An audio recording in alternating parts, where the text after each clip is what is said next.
Okay, continuing on from our last video, we will bring the edges that we extruded from the vest for the sleeve area, and we'll try to line them up with the edge loops of our arm. So just bringing them down and into the mesh, so just so they're resting on the surface for now.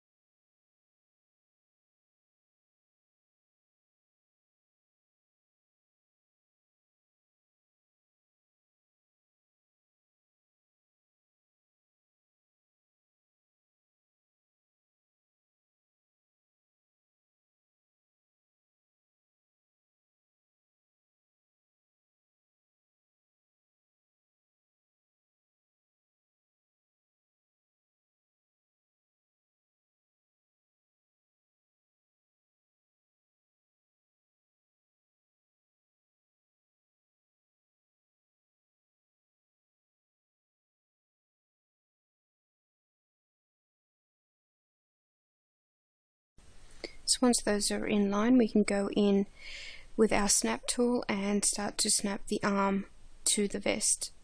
So just going around and snapping that vertices in, bringing those vertices in to rest, to join in the vest.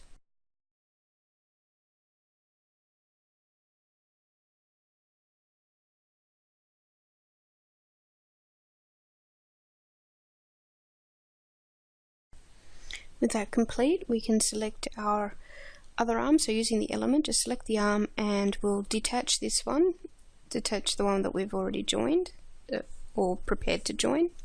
We'll just call it arm, and then I can mirror that across, or clone and mirror that across. So we have two arms that are ready to be attached to the vest. So collapsing that. So now we're almost ready to start to weld everything together. So we'll attach back the arms to the head, we'll select the vest, and we'll clone and mirror it as well.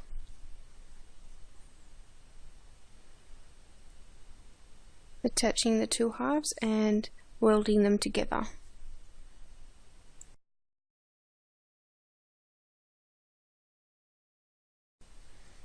Okay, we can also clone over our boot. So just cloning and mirroring our boot. I'll now start to work on the inner mouth. So this is obviously too high detailed for a game model. We'll start by deleting these end polygons on the tongue. They're not going to be needed. And then we'll make a game set of teeth. So these teeth are only used to create the normal of our map. Our normal map of our character, so we need a much simpler set of teeth for the game model. To do this, I'm going to hide the top set of teeth, so I'll work on the bottom set, and I'll just rename it so I can find it in the layer palette easier. I've just called these teeth lower.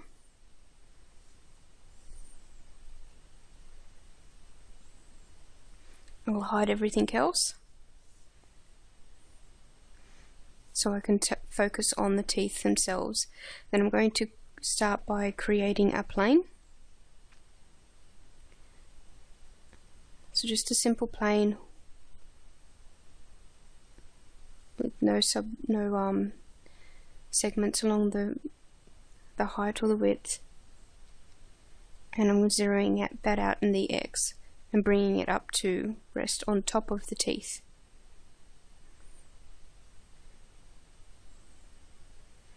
So just bringing it back in line with the teeth so that they sit on the top. So this will be the top of our teeth as they go around.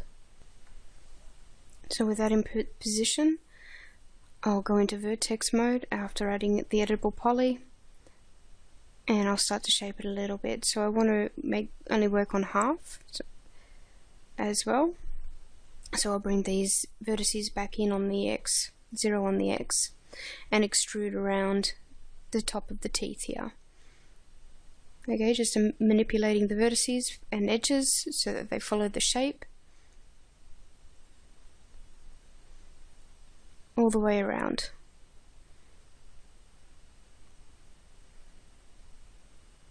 Okay, so this one's going to be higher here, and so we'll need to extrude another edge. So just bringing in that extruding to follow the shape, the ups and downs of the teeth. So don't get too carried away with the polygons. We want to keep this as low as possible, so we're only following the outline when necessary. So I'm just doing this because this tooth rises up so much more above the rest, and then I'm just going to continue back. So okay, again, just keeping it as simple as possible, just following the contours of the teeth, and then just tweaking the vertices ever so slightly. We'll bring this back a little bit.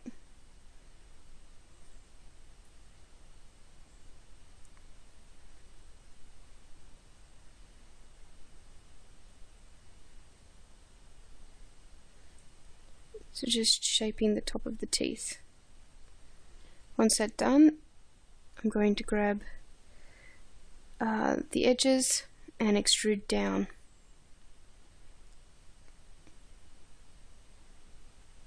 Okay, so we'll have to tweak these vertices as well. So just tweaking them into position so that they cover the teeth. You want to avoid clipping as much as possible. So when we make the normal map, we get a nice clean projection.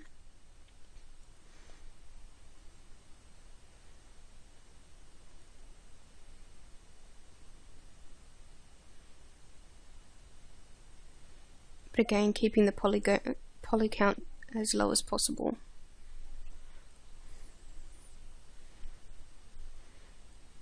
Again, this isn't an area that is visible all that often, so we want to keep the mesh as simple as possible. Save the polygons for the areas that need them, that have a higher detail and are visible in game. So just extruding once more for the gum line. And again, like when we created the higher res teeth, we will mimic this one. We will clone this one and use it for the top. So once we're happy, we'll clone and mirror it to create the full shape. Weld the two together. Then clone again, tweak where we need to, and then clone again for the top. I'm just fixing the smoothing groups here as well. Naming them and then cloning. Make sure we've got the lowest set of teeth selected when we do that. And scaling to make them fit. Okay, so we might have to tweak the vertices a little bit for these ones.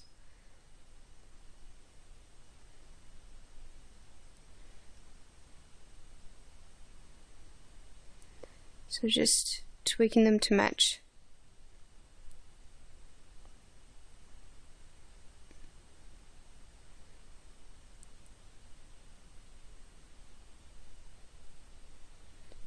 Once we're happy, we can delete the higher set of teeth, since we've already got a clone of them in our high-res layer.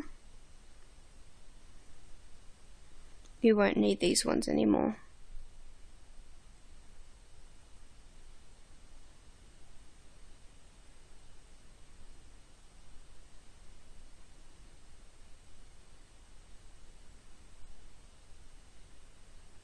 Okay, there we go. So now we have a lower set of teeth, a lower poly count of teeth. We can delete those higher ones and we can bring back our eye. Our eye seems to still be in the group, so we want to make sure that is ungrouped.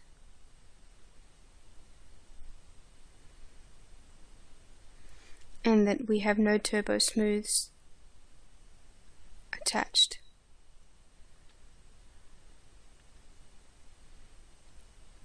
Okay, and we're just going to delete the back half of the eye as well. Again, this is an area that no matter how much you rotate it, you're not going to see. it'd be doing something incredibly odd if you could see the back of the eye. So we could just, on both halves of the shells, we're just going to delete. So it's only a hemisphere for both eyes. There we go. That's our eyes ready. Okay, I'm just going to rename them temporarily, because they'll all become one mesh anyway, so this really isn't necessary. This is just for my personal benefit. I'm just going to rename them so I know what eye's what, and then I'll do the same thing for the eyes on the other side of the head.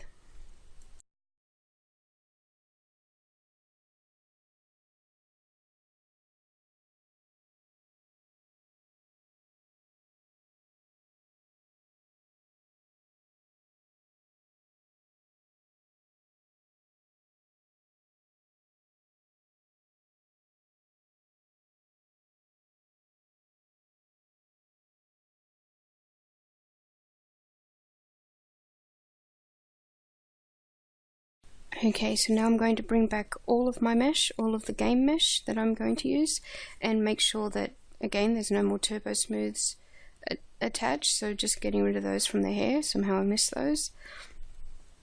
And having a look at the overall poly count now. Okay, to view our poly count, we'll bring up our viewport configuration, go to the Statistics tab, and hit Show Statistics in Active View. So make sure Try Count is selected, and that'll bring up the count on the left-hand side of the screen there. So I like to have total and just selected vertices showing. At the moment I've only got the total, so it's including everything in the screen, so everything is hidden as well. And so I'm going to go to my viewport configuration again, and I'm going to make sure total and selection is selected. So you can see that it's got 21 objects selected, and we've got about 13,300 tries in total, so that's well under our poly count, so I'm happy with that. There are areas that I can cull back if I needed to, so like in the hands and definitely the eyes, we can simplify those quite a bit, even the ears. So there are a lot of areas that we can cut back on, but at the moment, for considering our poly count is around 15,000 tries, I'm happy with this. So that is pretty much it for the poly count, so we're happy with that. We can continue to combine everything. So moving on, we'll start to attach the hair to the head. So I'll hide the strands, and I'll make the main mesh X-ray. So we're just going to focus on this part of the head at the moment, and just like we did with the vest, we're going to try and match the verts up where we can and cut in where we need to. So like with the vest, we'll start with extruding the hairline to have something to attach a little to the neck and to the head.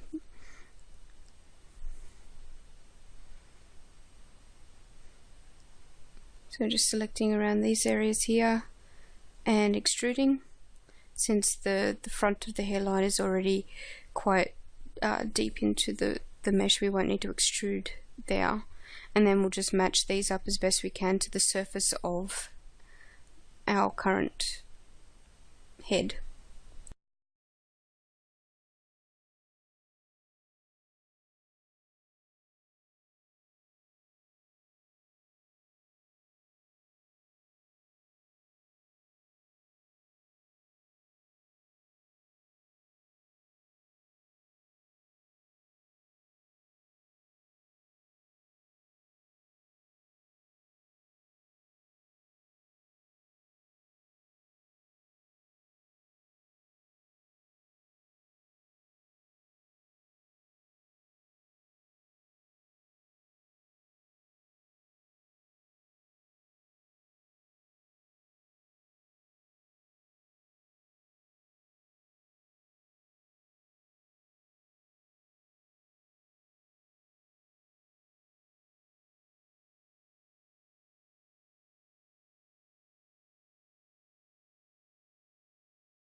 So just continuing around the whole head, trying to match the vertices, so bringing the back vertices in line with the mesh and trying to match them as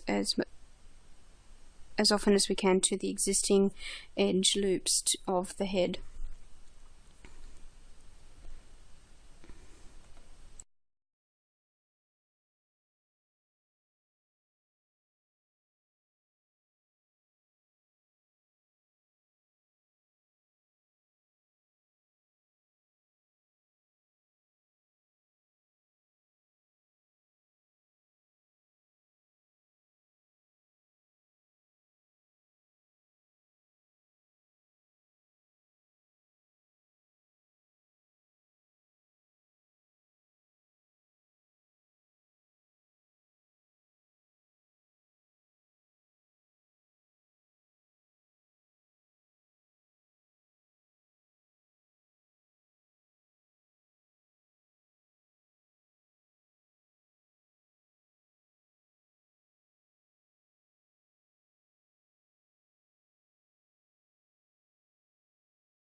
Once we're happy with how everything is resting on the head, we can go into the head mesh and with the cut tool cut in our hairline.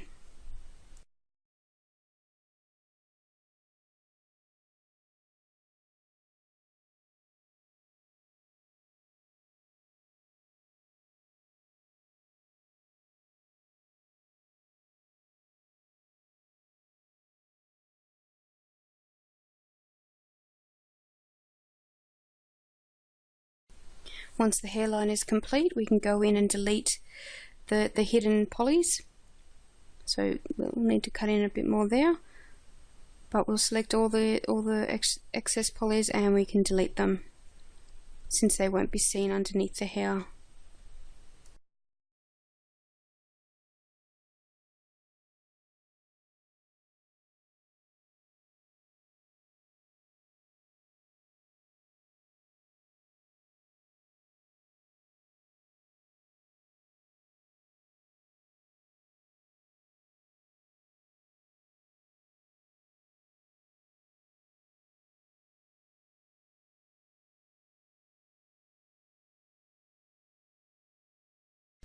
And then we can go around with our snap tool and snap our vertices down to the hair itself.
Once we're done snapping all our vertices, again we make sure that we do a very small weld to make sure that we haven't got duplicates of our vertices in there.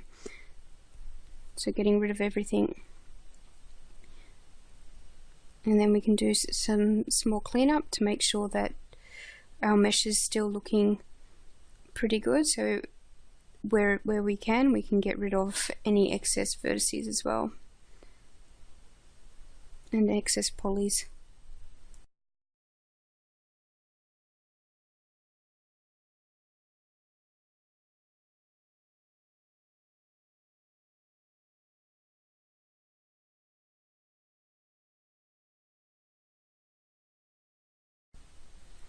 So we'll just go in here and cut in this edge again, and we can delete and weld these back as well to finish off our hairline.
So just adding a vertice here in order to weld everything together, and then again the global weld to make sure that there are no unwelded vertices there.